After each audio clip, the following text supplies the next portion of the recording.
Hindi pa rin makapaniwala si Sheila na mangyayari ang lahat ng ito. Pagkatapos matigil ang demolition sa kanilang barangay, dumating ang assistant ni Pablo na si Rico upang sunduin siya. Kahit papilit sa pagtanggi ang kanyang ama, she made it appear na may gusto sa kanya si Pablo nang unang beses pa lamang siya nitong makita, upang hindi mag-alala ang kanyang itay. She weaved a story of love at first sight. Kahit pa malayong-malayo iyon sa katotohanan, sa huli napapayag na din niya ang kanyang itay. She assured him that Pablo de Leon is a good man and she likes him too. Again, it was a lie. Ang totoo'y sobra ang nararamdaman niyang galit para sa binata. How can she love a selfish man? Dala ang ilang gamit, dumiretso sila ni Rico sa isang hotel. Ipinaalam sa kanya nito na susunduin siya bukas. Kinuha rin ng lalaki ang kanyang passport. May pag-aalinlangan pa niya itong ibinigay, pero sinigurado nito na ibabalik ito sa kanya. 3 days after, lumipad sila patungong Canada. They fly first class. How he managed to fly within that short period of time is beyond her comprehension. What money, fame, and power can do. The world is in your command. Sa magkaibang hotel sila nagstay ni Pablo. Sa loob ng 2 araw, hindi man lamang ito nag-abala na kamustahin siya o alamin kung okay lang ba siya. Though every once in a while, there are hotel personnel checking on her and serving her foods from breakfast to dinner. They are also making sure that her stay is comfortable.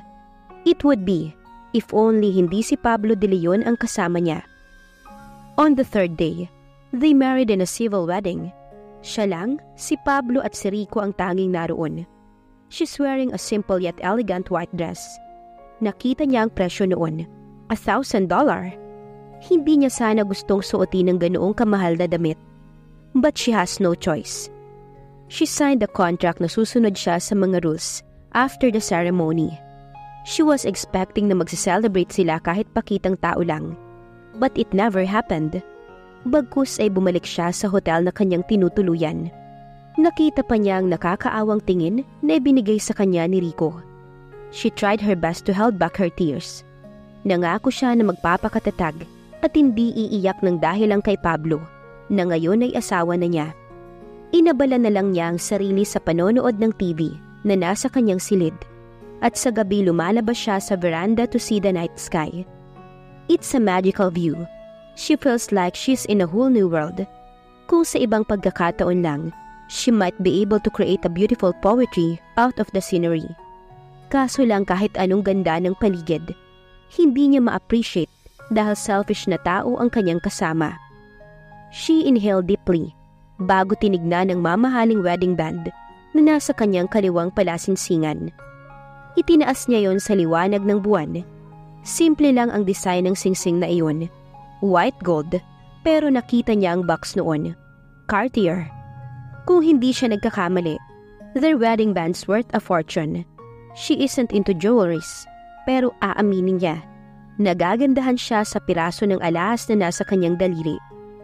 Mapait siyang ngumiti. Siguro'y kung ibang babae, maglululundag sa tuwa kung inalok na nga sila ng kasal ng bilyonaryong si Pablo. Binilhan pa siya nito ng mamahaling wedding dress at wedding ring. But, she really can't appreciate everything. Hindi naman siya maluhong tao eh. Ang pangarap niya lang sana ay ikasal sa taong mahal niya at mahal din siya. She wanted her first marriage to be her last. Pero malabo nang mangyari yun. Dahil kahit sabihin pa na kontrata lang ang lahat, it will forever be a stain in her record. After 2 years ay maghihiwalay na sila. And so her dream of forever is already next to impossible. Exactly 1 week nang ipaalam sa kanya ni Pablo na babalik na sila sa Pilipinas. Nakaramdam naman ng kasiyahan si Sheila. Masaya siya na muli niyang makikita ang kanyang ama. Ito ang pinakamatagal ng pagkakawalay niya sa ama. She never left his side for 24 years. Only now. Excited niyang inayos ang kanyang mga gamit. She only bring a few. Kaya naman naging madali para sa kanyang pag-aayos. Sa airport na sila muling nagkita ni Pablo. He looks more relaxed. Marahil siguro sa may kahabaan ding bakasyon at pahinga. He is just wearing a white polo. Nakarolyo ang dalawang sleeve hanggang siko nito. He is also wearing a jeans na nakatupi din pataas, kaya nagmukha itong bitin sa lalaki. But even wearing so casual, Pablo still stand out than the rest of the crowd. Sa katunayan, maraming babae na naghihintay din ng kanilang mga flight ang hindi minsan na napapatingin sa lalaki. Ngunit tila hindi iyon ito alintana. Nakaramdam si Sheila ng kaunting inggit kay Pablo. He is so sure of himself. Hindi niya katulad. 24 na siya, but she still isn't sure of her place on earth. Kung tutuusin, 9 years lang naman ang tanda sa kanya ng lalaki. Pero napakarami na nitong achievements. Sa aspetong yun, gusto niyang hangaan si Pablo. They fly again in first class pabalik sa Pilipinas. Si Pablo ay hindi na naman siya kinausap. Sumandal lamang ito sa napakakomportableng upuan at inihilig ang ulo. Tapos ka na ba ng college, ma'am? Nag-angat siya ng tingin nang marinig ang boses ni Rico. Siya ba ang tinatawag nitong ma'am? Sa bagay, 3 lang naman silang naroroon. Sigurado naman siya na hindi ang asawa ang tinatawag nitong ma'am. Sheila na lang. Nahihiya niyang sagot ng masiguro na siya ang tinatanong ng lalaki. Nagpapasalamat na rin siya na kinausap siya nito, kung hindi ay nakakainip na naman ang buong biyahe na ito. Oo, tapos na ako ng college. Bisad ang course ko. Tipid siyang ngumiti rito. Tinapunan niya ng tingin si Pablo na hindi gumagalaw mula sa pagkakasandal. Baka natutulog pa rin ito, naisip niya. Really? So you're working as a teacher now, ma'am? Muling tanong nito sa kanya. Nahihiya siyang tumango. Rico, Sheila na lang itawag mo sa akin. Hindi ako sanay sa ma'am eh. I can't do that, ma'am. I'm sorry. You are now Mrs. Pablo de Leon. I have to give you the same courtesy na binibigay ko kay Sir Pablo. Yumukod pa ng bahagya si Rico. Nakakaintindi siyang tumango. Oo nga pala, she is now Mrs. de Leon. Napabuntong hininga na lamang ang dalaga. Alam niya na marami nang magbabago sa kanya. Maybe her label is one of them. Well, I assume you are a teacher now, Ma'am Sheila. She glanced up nang marinig niya muli ang boses ni Rico. She managed to smile. Tama ito. Kailangan na yata niyang masanay na tawaging ma'am. It'll be a different world for sure. Yes, preschool teacher ako ngayon. I used to teach high school kaso nag-resign ako. Kailangan kasi nang magbabantay sa itay ko eh. He suffered stroke 2 years ago. Lumamlam ang kanyang mga mata pagkaalala sa kanyang ama. She realized she missed him so much. I see. I'm sorry to hear that. Where's your mother? Wala na eh. She passed away long time ago. Mahina niyang sagot. I'm sorry again, ma'am. Pasensya na sa mga tanong ko. Paghingi ng paumanhin nito, she shook her head lightly and gave him a smile. No, it's okay. Matagal na yun, Rico. Okay naman na ang buhay ko eh. Inaalagaan ko na lang ang aking ama ng mabuti. He feels everything that I could have been missing. Sounds like your father is a good man. He is. He is the best father. Kung mag-aasawa ko someday, gusto ko katulad ng itay ko. Kasi mahal na mahal niya ang inay ko eh. Saka, nahinto siya sa pagsasalita nang makita ang alanganing pagsulyap ni Rico sa kinauupuan ni Pablo. And then she realized, oo nga pala, she is now a married woman. Too late to be choosy now. After a seemingly forever flight from Canada to the Philippines, their plane finally landed at Naiya. Pakiramdam ni Sheila pati ang kaluluwa niya ay pagod na pagod. Idagdag pa ang nararamdamang jet lag. Oo nga't hindi naman niya first time to travel abroad, pero ang pinakamalayo pa lamang niyang napupuntahan ay Taiwan. At dahil lamang iyon sa isang seminar na siyang pinadala during college. The reason kaya siya may passport. She checked the time. 4:00 lang pala ng hapon. Kaya pala napakarami pang tao sa airport. She couldn't wait to go back home. Alam niyang marami pa siyang kailangang ipaliwanag sa kanyang ama. Nasa ganoon siyang pag-iisip nang bigla na lamang may humila sa isa niyang kamay. Gulat na gulat siyang nag-angat ng tingin. Si Pablo, kasunod nito si Rico. Hey, ano bang ginagawa mo? Pilit niyang hinihila pabalik ang kanyang kamay, ngunit hindi nito pinakawala ng lalaki. He just instead pulled her closer and wrapped around his other arm around her. Then he leaned over to whisper on her ear. "Sheila, we are married. You forgot? Maraming reporters sa labas, kaya act accordingly." Mariin itong bulong sa kanya, but still managed to form a smile on his lips. Kahit pa alam niyang pilit ang ngiting iyon, naisip pa rin ni Sheila na sobrang mas gwapo ito kapag nakangiti. Tama nga ito. As soon as they walked through the exit door, bigla ang kislapan ng mga cameras. Meron pa ngang pilit na ini-interview si Pablo. Ang buong akala ni Sheila ay sa mga artista lamang interesado ang mga reporters. Hindi niya akalain na maging sa buhay pala ng asawa ay interesado ang mga ito. Sa bagay, hindi naman nakakagulat. Sabi nga, he is a business tycoon at his age, considered as one of the most eligible bachelor in the entire country. Single for so many years. Kaya naman isang napakalaking sorpresa na makita ito na may kasamang babae na bumiyahe. And to top it all, they look so sweet together. Kung titignan kasi, Pablo is a picture of a man's in love. Hawak nito ang kanyang isang kamay ng mahigpit, habang yakap naman siya ng isang braso nito. But of course, alam niya ang katotohanan. All is just for a show. "Mr. De Leon, good afternoon. We're here to ask your opinion regarding your latest business venture and being hailed as the most successful businessman in the Philippines. But I think you gave us a more worthy news." Narinig niyang tanong ng isang showbiz reporter. Nakilala niya ito. Kung hindi siya nagkakamali, galing ito sa isa sa pinakamalaking istasyon ng bansa. Madalas niya itong napapanood sa mga evening shows. Hawak nito ang showbiz news. "Sir Pablo, is it safe to assume that you are now taken?" Pangungulit nito sa lalaki habang hinaharangan sila ni Rico. Noon lang din napansin ni Sheila na meron pang ibang security na nakapaligid sa kanila. "Hello Camille, malakas ka sa akin kaya I will answer your question. I'm not yet taken." Sagot ni Pablo na binigyan ng ngiti ang magandang reporter.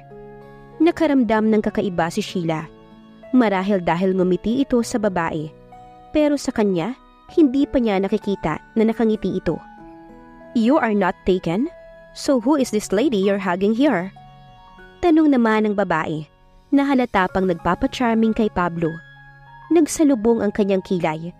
A mannerism na hindi niya napapansin, ngunit madalas niyang nagagawa kapag nakakaramdam siya ng inis. Halos lahat ay tila hindi humihinga sa isasagot ng lalaki. "Bakit pa sweet-sweet pa to? Umarte pa raw ako ng tama tapos ide-deny din pala ako? Hibang talaga." Bulong ni Sheila sa sarili. "I'm not taken, Camille, because I'm already married. The lady here is my wife. Umalis ako sa Pilipinas na single. I came back as a married man. Hanggang dyan lang sasabihin ko. Now, if you'll excuse us, thank you everyone." Inalalayan siya nito na maglakad palayo sa mga reporters. But they are so persistent. Halos nabulag si Sheila sa flash ng mga kamera. Lahat ay gustong makakuha ng kanilang larawan. Naramdaman niya ang pagtulak ni Pablo sa kanyang ulo. He buried his face on his chest, which covered her face. Pumikit lang si Sheila. Hindi man niya gusto, ngunit nakaramdam siya ng security sa balikat na iyon ng lalaki. She feels like it's the safest place right now. Parang walang nangyayaring kaguluhan sa paligid. Parang walang makakasakit sa kanya. At ang sinabi nito kanina, paulit-ulit na nagpe-play sa kanyang isipan. "The lady here is my wife." Tama, she is now Pablo De Leon's wife. Ang sarap pakinggan, ang sarap sabihin. Pero alam niya na she is just only his pretend wife. A contractual wife. Ewan. Inalis niya muna sa isipan ng lahat ng agam-agam. Because right now, she likes where she is. Inside her husband's embrace. "Hey, mulat na. Masyado ka naman yatang nag-enjoy." Tinig ni Pablo ang nagpamulat sa kanya. Doon niya lang na-realize na nasa loob na pala sila ng sasakyan nito. She flushed. Mukha ba siyang kakaiba kanina? She want to curse herself for acting that way. Inayos niya ang sarili. Iyabang nito, ang baho mo kasi kaya nahihilo ko. Taas ang kilay na sagot niya sa lalaki. Narinig niya ang mahinang pagtawa ni Rico sa harapan na siyang nagmamaneho ng sasakyan. Pinandilatan lamang ito ni Pablo, kaya agad tumahimik at muling sumeryoso ang muka. Sinong mabaho? Ikaw nga yan eh. Ang baho ng buhok mo, amoy agiw, saka mabango ko no? Umusod siya palapit sa lalaki at biglang itinaas ang braso nito. Hey, what are you doing? Gulat na sabi nito. Napilit ibinababa ang braso. Sige nga, paamoy ako. Sasabihin ko kung mabango. Sige na. Hinabaan pa niya ang kanyang nguso na kunwari inaamoy-amoy niya ang kilikili ng lalaki. Hoy, anong ginagawa mo? Kakaiba ka talaga. Alis dyan. Saad ni Pablo na tila nakikiliti. Hinawakan nito ang kanyang muka at itinulak siya palayo. May kalakasan ng ginawa nitong pagtulak, kaya naman muntik pang tumama ng bahagya ang kanyang ulo sa kabilang bintana. Yumuko si Sheila at hinaplos kunwari ang ulo, kahit naman hindi ganoon kasakit. Si Pablo naman ay maagap na nilapitan siya. Hinaplos din ito ang kanyang ulo. Ikaw kasi, I'm sorry na. Ang kulit mo kasi. Masakit ba, Sheila? I'm sorry. Puno ng pag-aalala ang tinig nito. She can't help but to feel a warm feeling. Marunong din pala itong mag-alala. Joke lang. Paamoy na ulit. Sige na. Bigla siyang nag-angat ng ulo, only to come face to face with Pablo. Sobrang lapit pa pala ng kanilang muka sa isa't isa. Bumaba ang tingin ng lalaki sa kanyang mga labi.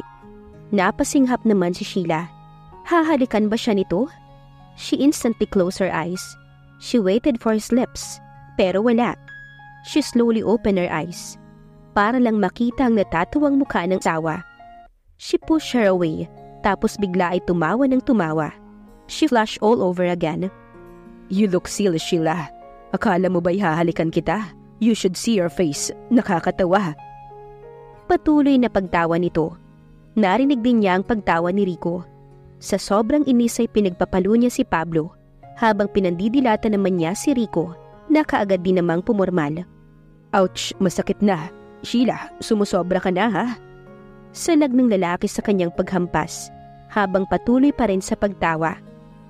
Lihim naman na napangiti si Rico. He realized, ngayon na lang tumawa ulit ng ganito kalakas ang kanyang boss. For the longest time, lagi itong seryoso, lagi itong malungkot, lagi itong nag-iisip. And then he knew, Sheila is a good news. Puno ng pagtataka si Sheila nang doon sila sa opisina na kanyang pinuntahan sa Makati tumuloy. Naunang bumaba si Rico at pinagbuksan sila ng pinto. Palabas na sana si Pablo nang mahigpit siyang kumapit sa braso nito. What's your problem again, Sheila? Kunot ang noo na tanong nito sa kanya. Lalo niyang hinigpitan ang hawak sa braso nito. Pakiramdam niya kasi nanginginig ang kanyang tuhod sa sobrang kaba. Lalo nang makita niya na nagsimulang magkumpulan ng mga empleyado sa harapan ng entrance na tila inaabangan ng pagbaba ni Rico. Kailangan pa ba kasama ko dyan? Uwi na lang tayo, kinakabahan ako eh. Sabi niya sa lalaki na mariing pa ring nakahawak sa braso ng asawa. This is my home here in Manila. Come. Tipid nitong sagot. Puno ng pagtataka na tinignan niya si Pablo. Akmang lalabas ulit ito ng sasakyan nang muli niyang hilain pabalik. Inis na siya nitong tinapunan ng tingin. Ano na naman? Kinakabahan ako eh. Ang daming tao. Pwede bang ikaw na lang? Tapos ipahatid mo na lang ako sa bahay namin. Hindi niya talaga kaya na maglakad kasama ito. She had enough of all this crowd kanina sa airport. Hindi na niya kayang harapin pa ang ganito karaming tao. Sheila, you are my wife now. Kaya kung nasaan ako, naroon ka rin dapat. And besides, there's nothing to worry. Technically, you are my wife. Kaya kahit hindi ka masyadong maganda, no one to dare to laugh at you. At least, not in front of me. Muli na namang natawa ito. She rolled her eyes to him. Yabang talaga nito. Basta, ayoko na lang bumaba. Baka pagtawanan pa ako dyan eh. Aniya. Binitawan niya ang braso nito at umisod sa dulo ng sasakyan. Sheila, take my hand. I promise you're safe. Seryoso ang tinig na inabot sa kanya ng lalaki ang isa nitong kamay. Natitigilan siyang tinignan ang kamay nito na nakalahad. "You're safe." Umaalingaw-ngaw iyon sa kanyang utak. Some powerful force told her to trust him. Marahan niyang inabot ang isang kamay sa asawa, and where their hands met, he held her hand tightly. Ayun na naman ang pakiramdam ng security. Muli na namang naramdaman ni Sheila. And the way he speaks to her name, it's like a magic. Nang makababa sila, nakaramdam na naman siya ng kaba nang makita na ang mga empleyado ngayon na sa kanila na nakatingin. Ang iba pa nga'y nagbubulungan at halata ang pagkagulat nang makita ang kanilang CEO na lumabas ng kotse na may ka-holding hands. Bahagya niyang hinila ang kamay nito na tila ba pinipigilan nito. Lumingon ito sa kanya, and for the first time since they met each other, he smiled. Something telling her that smile is genuine, not part of their show. "Sa akin ka lang tumingin kung kinakabahan ka. I won't let go of your hand, my wife. Promise." Mahina nitong bulong sa kanya, at ang salita nito ay sapat na para mapanatag si Sheila na maglakad sa karamihan ng tao. Ano ang kahihinatnan ng pagsasama ng mag-asawa sa iisang bahay? Abangan sa susunod na kabanata. Please like, share, subscribe for more updates. Maraming salamat po. Bye.